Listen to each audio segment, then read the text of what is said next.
உலகமே வந்து பாத்தீங்கன்னா பத்தி எரிஞ்சுக்கிட்டு இருக்கு. அதாவது ஈரான்ல நடக்கிறதுக்கு உலகமே எப்படா பத்தி எரியும்னு பார்த்தா உலகமே ஆயில்ல தானே வந்து எரிஞ்சுக்கிட்டு இருக்கு. அந்த ஆயில் வந்து பாத்தீங்கன்னா ஒரு பிரச்சனை ஆயிடுச்சு அப்படிங்கறனால வந்து எல்லாருமே வந்து செம்ம கடுப்புல கோவத்துல பத்தி எரிஞ்சிட்டு இருக்காங்க அப்படிங்கறத சொன்னேன். இந்த நேரத்துல ட்ரம்ப், அதாவது அமெரிக்காவுக்கு வந்து பாத்தீங்கன்னா அவங்க என்ன சொல்றதுனே தெரியல. ஒரு சைடு வந்து வாழ்ந்துகிட்டு இருக்காங்க அப்படின்னு சொல்றதா, இன்னொரு சைடு வந்து பாத்தீங்கன்னா உலகத்துக்கே வந்து உபத்திரவமான நாடா மாறிடுச்சு ட்ரம்ப்னால அப்படின்னு சொல்லும். ஏன்னா ஆர்டிமிஸ் 2 வந்து பாத்தீங்கன்னா வந்து 3 நெருங்கிருச்சு. உலகத்துல இருந்து இவ்வளவு தூரம் ஹியூமன் கைண்ட் போனது வந்து பாத்தீங்கன்னா இதுதான் வந்து ஃபர்ஸ்ட் டைம் அப்படிங்கறத வந்து பாத்தீங்கன்னா அவங்க கொண்டாடிட்டு ட்ரம்ப் வந்து மேல இருக்க ஆஸ்ட்ரோநாட்ஸ் கிட்ட வந்து பேசிட்டு இருக்காரு.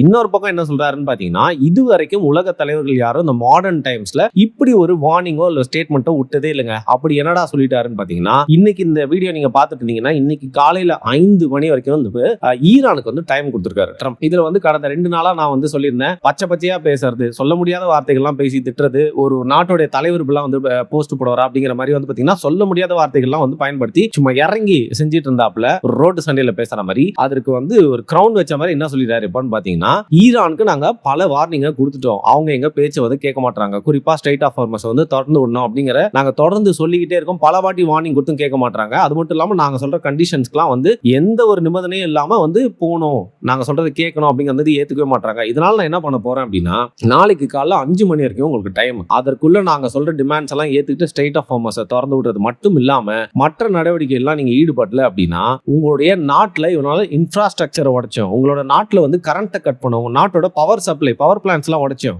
நியூக்ளியர் ஃபெசிலிட்டிஸ் எல்லாம் வந்து நியூட்ரலைஸ் பண்ணோம், அது மட்டும் இல்லாம உங்க நாட்டோட உட்கட்டமைப்புக்கு முக்கியமான விஷயமான பிரிட்ஜ் அதெல்லாம் வந்து உடைச்சோம். ஆனா அதற்கெல்லாம் முத்தாய்ப்பா என்ன பண்ண போறான்னு பாத்தீங்கன்னா உங்களோட சிவிலைசேஷனை வைப் பண்ண போறோம் அப்படின்னு சொல்லிட்டு. இது வந்து லிட்டரலி அவர் சொன்ன அந்த வார்த்தைகள் தான், ஒரு சிவிலைசேஷனை வைப் பண்ணுவேன் அப்படின்னு சொல்லிட்டு. இது வந்து ஒரு சாதாரண ஒரு ஸ்டேட்மெண்ட் இல்ல. உங்க நாட்டை வந்து பாத்தீங்கன்னா நிர்மூலமாக்கிடுவேன், உங்களோட படைகளை வந்து அழிச்சிருவேன், உங்களுடைய பொருளாதாரத்தை வந்து வீழ்த்திடுவேன் அப்படின்னு சொல்றதெல்லாம் வந்து பாத்தீங்கன்னா ஒரு போர்ல ஒவ்வொரு கட்டமா வந்து செய்யக்கூடிய ஒரு விஷயமா இருக்கும். பட் ஒரு சிவிலைசேஷனே அழிச்சிருவேன் அப்படின்னு சொல்றது ஒரு சாதாரண ஸ்டேட்மெண்ட்டா நம்மளால பார்க்க முடியாது. ஏன்னா ஈரான் அப்படிங்கிறது பெர்ஷியன் சிவிலைசேஷன், ரொம்ப பழமை வாய்ந்த ஒரு சிவிலைசேஷன். அந்த நாடு அப்படிங்கிறது ரொம்ப பாரம்பரியம் மிக்க ஒரு நாடு அப்படிங்கிறது அந்த சிவிலைசேஷனே அழிச்சிரும் அப்படிங்கிறதுக்கான டைரக்ட் மீனிங் என்னன்னு பாத்தீங்கன்னா, உன் நாட்டுல அங்கேயும் இங்கேயும் பார்த்தெல்லாம் நான் கொண்டு போட்டு இருக்க மாட்டேன், உன் நாட்டையே அழிச்சிருவேன். உன் நாட்டுல வந்து பாத்தீங்கன்னா யாரெல்லாம் எனக்கு எதிராக வந்து சண்டை போடுறானோ அவனை மட்டும் அழிக்க மாட்டேன், உன் நாட்டுல இருக்க பெண்கள் குழந்தைகள்னு இதுல சம்பந்தமே இல்லாம அந்த நாட்டுல ஒரு நடவடிக்கை இருக்குன்னா அதற்கு எதிராக இருக்க நபர்கள் அப்பாவிகள்லாம் கூட வந்து பாத்தீங்கன்னா வந்து அழிக்கப்படுவார்கள். மொத்தத்துல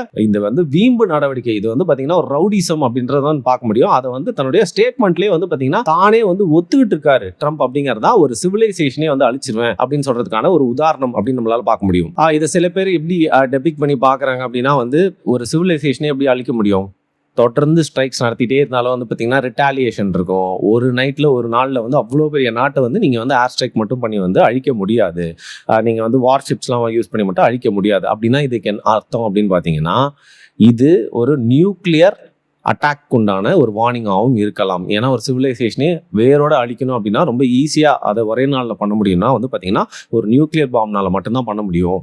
ஸோ ஈரான் அழிக்கிறதுக்கு அந்த மாதிரி வந்து உலகமே எதிர்பார்க்காத ஒரு விஷயத்த வந்து ட்ரம்ப் செய்ய போறாரு. யாருமே அவரை வந்து ப்ரெடிக்ட் பண்ணவே முடியல அந்த மாதிரி ஒரு ஆள் அப்படிங்கிறனால. அந்த ஆள் ரெட் பட்டன் அழுத்தினாலும் அழுத்தி தொலைஞ்சிருவாயா, அதனால இது வந்து ஒரு பெரிய ஒரு விஷயம், யாருமே லைட்டா எடுத்துக்க முடியாது அப்படின்னு தான் வந்து உலகத்துல இருக்க எல்லா ஊடகங்களுமே வந்து பேசிட்டு இருக்கு. அப்படி பேசிட்டு இருக்க இந்த சூழ்நிலையில ஆல்மோஸ்ட் 1.5 மாசத்துக்குள்ள போயிட்டு இருக்க இந்த வார்ல வந்து பாத்தீங்கன்னா இன்னைக்கு நம்ம பேசிட்டு இருக்கிறப்போ நடக்கிற ஏர் ஸ்ட்ரைக்ஸ், யூஎஸ் உடைய ஈரான் மேல நடக்கிற ஏர் ஸ்ட்ரைக்ஸ் வந்து பாத்தீங்கன்னா இந்த வார் ஆரம்பிச்சு இன்னைக்கு வரைக்கும் வந்து பாத்தீங்கன்னா இவ்வளவு ஸ்ட்ரைக் நடந்ததே இல்லை. நம்ம பேசிட்டு இருக்க டைம்ல வந்து பாத்தீங்கன்னா அதிகமான தாக்குதல் நடந்துட்டு இருக்கு. அந்த அளவுக்கு தாக்குதல் வீரியத்தை வந்து அமெரிக்கா வந்து பலப்படுத்தி இருக்காங்க. இந்த நேரத்துல வந்து ஈரான் முடிஞ்ச அளவுக்கு திருப்பி தாக்குறது அப்படிங்கிறது யூஎஸோட அவங்களோட பாத்தீங்கன்னா ஃபிளைட்ல ஒரு ஃபிளைட் அடிச்சு உடைச்சாங்கன்னு சொன்னாலும் வந்து ஒரு பெரிய டேமேஜ் ஏற்படுத்த முடியல. ஆனா இவ்வளவு நாள் தொடர்ந்து எப்படி ரிட்டாலியேட் பண்ணிருந்தாங்களோ அதை தான் தொடர்ந்து வராங்க. எப்படின்னு பாத்தீங்கன்னா திருப்பியும் கல்ஃப் கண்ட்ரீஸ்ல வந்து அவங்களோட பேஸ் எல்லாம் வந்து அடிச்சு உடைக்கிறது மட்டும் இல்லாம யாரெல்லாம் அமெரிக்காவுக்கு சப்போர்ட் பண்றாங்களோ அவங்களை வந்து அடிக்க போறோம் அப்படின்ற வார்னிங் சொல்லியிருக்காங்க. அதை தாண்டி வந்து இந்த வார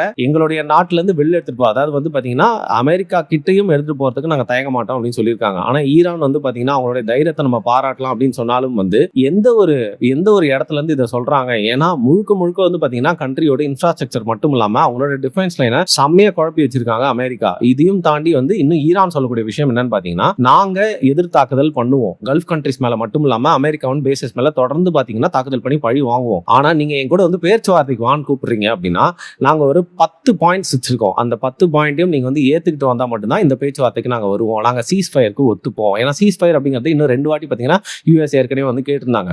அந்த சீஸ் ஃபயருக்கு ஒத்துப்போம். அது மட்டும் இல்லாம ஃபர்ஸ்ட்ல இருந்து ஈரான் வந்து பார்த்தீங்கன்னா எப்பெல்லாம் வந்து சீஸ் ஃபயருக்கு அமெரிக்கா வந்து நிபந்தனை விதிச்சாங்களோ அப்பெல்லாம் அவங்க சொல்லக்கூடிய முதல் விஷயம் என்னன்னா, நீ எங்க மேல வந்து அநியாயத்து தாக்குதல் பண்ணி எங்களோட ஊர்ல நிறைய விஷயத்த வந்து சிதைச்சிருக்க. ஸோ இதுக்கு ரிப்பேர் பண்ணி கொடுக்கறதுக்கான காசை நீ செலவு பண்ணும். ரிப்பேரேஷன் ப்ராசஸை பற்றி நீ பேசினால் மட்டுமே என்னால் வந்து நீ சொல்லக்கூடிய இந்த ஒப்புதலுக்கு வர முடியும். இல்லைனா வந்து நீ என்ன வேணா பண்ணிக்கோ, என்ன வேணா பிடுங்கிக்கோ, நான் உன்னோட தாக்குதலை வந்து எப்படியாவது எதிர்கொள்வோம் அப்படின்னு ஈரானுடைய சைடு இப்படி இருக்குது. அதனால ஸ்ட்ரைட் ஆஃப் ஹார்மஸை நாங்கள் ஓப்பன் பண்ண மாட்டோம் அப்படிங்கிறத சொல்லாமல் சொல்லியிருக்காங்க. இதில் வந்து உலகத்துக்கே ஆயில் பிரச்சனை இருந்தாலும் ஈரானுக்கு ஆயில் பிரச்சனை இருக்காதுல்ல. ஆனாலும் பார்த்தீங்கன்னா கார்க் ஐலண்ட்னு ஒரு ஐலண்ட் இருக்குது. அங்கே தான் அவங்களோட ஆயில் ஹப் அங்கே நிறைய தேக்கி வச்சிருக்காங்க. ரிஃபைனரி பிளான்ஸ் எல்லாமே இருக்குது. அந்த ஹப்பை அடிச்சா, அந்த ஐலாண்டை அடிச்சா வந்து ஈரானுக்கு தொடர்ந்து பவர் சப்ளை வர்றது மட்டும் இல்லாமல் அவங்களோட வெஹிக்கிள்ஸ் எல்லா ஆப்ரேஷன்ஸும் நடக்கிறத அந்த ஃபியூவல் சப்ளையை வந்து முடிச்சு விட்டா சரியா இருக்கும் அப்படின்னு சொல்லிட்டு இந்த பெரிய தாக்குதலில் ரொம்ப கான்சென்ட்ரேட் பண்ணி இந்த கார்க் ஐலாண்டில் வந்து அடின்னு சொல்லி யூஎஸ் அடிச்சிட்டு இருக்காங்க. அதை எந்த அளவுக்கு பாதுகாக்கிறதுக்கான முயற்சிகள் ஈரான் அரசாங்கம் எடுத்தாலும் மிலிட்டரி எடுத்தாலும் வந்து பார்த்தீங்கன்னா அவங்களால வந்து திறன்பட அதை செய்ய முடியல. அந்த ஐலாண்ட் பெரிதும் வந்து பாதிக்கப்பட்டிருக்கு. இதுல கொடுமை என்னன்னா, நேரம் கெட்ட நேரம் கண்டவெல்லாம் பஞ்சாயத்துக்கு வரான் அப்படிங்கிற மாதிரி வந்து பார்த்தீங்கன்னா தன்னோட நாட்டிலேயே வந்து 1000 பிரச்சனை ஓடிட்டு இருக்கு. அப்பேற்பட்ட பாகிஸ்தான் வந்து ஒரு பீஸ் டீலை வந்து ஹெல்ப் பண்றாங்க அப்படின்னு சொல்லிட்டு நடுவில் மீடியேட் டாக்ஸ் பண்றோம் அப்படின்னு சொல்லிட்டு ஈரானுக்கும் அமெரிக்காவுக்கும் நடுவில் வந்து அமெரிக்காவின் கைப்பாவையான பப்பெட்டான பாகிஸ்தான் உள்ள வராங்க. பட் அவங்க வந்து இந்த மாதிரி ஒரு டிப்ளமேட்டிக்கா உலக அரங்களை பாத்தீங்களா, நானும் ஒரு பெரிய தலைக்கட்டு தான் அப்படின்னு காட்டுற மாதிரி வந்து உள்ள வந்து இந்த பீஸ் டாக்ஸ்க்கு உண்டான அடியை போட்டாலும் அது யூஎஸ் அனுப்புறாங்க அப்படிங்கறத ஈரான் புரிஞ்சுக்கிட்டு வந்து பாத்தீங்கன்னா அதுக்கு பெருசா வந்து புடி கொடுக்கல. ஏன்னா அந்த பீஸ் டாக்ஸ் பேசுற அளவுக்கு பாகிஸ்தான் அப்படிங்கிறது இன்னைக்கு வந்து பாத்தீங்கன்னா ஒரு பெரிய கண்ட்ரியும் இல்லை. அது மட்டும் இல்லாமல் யூஎஸ் கூட சேர்ந்து செயல்பட்டதுல யூஎஸோட ஒரு பிளானோட ஒரு பகுதியா இது இருக்கும் அப்படிங்கறதுனால ஈரான் வந்து இதை பெரிதா வந்து பொருட்படுத்தவே இல்லை. சரி, இப்போ நம்ம பிரச்சனைக்கு வருவோம். நம்ம பிரச்சனைனா என்னன்னா ஆயில் தான்.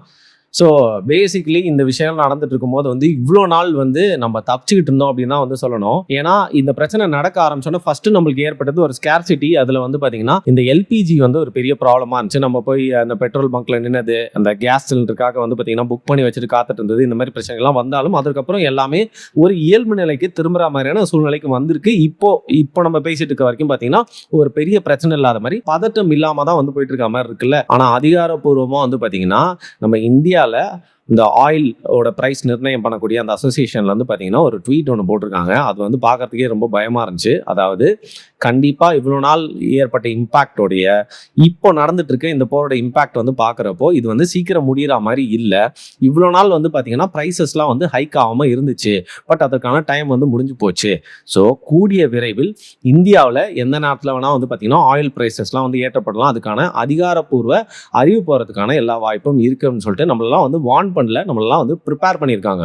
ஸோ பேசிக்லி எல்லாருக்குமே தெரிஞ்ச விஷயம், ஆயில் ப்ரைஸஸ் ஹை ஆனால் டிரான்ஸ்போர்ட்டேஷன், அதுக்கப்புறம் மற்ற பொருட்கள், அதுக்கப்புறம் ஆயில் வச்சு செய்யக்கூடிய மூலப்பொருட்கள்லாம் வச்சு செய்யக்கூடிய நிறைய பொருட்களோட விலை உயரும்.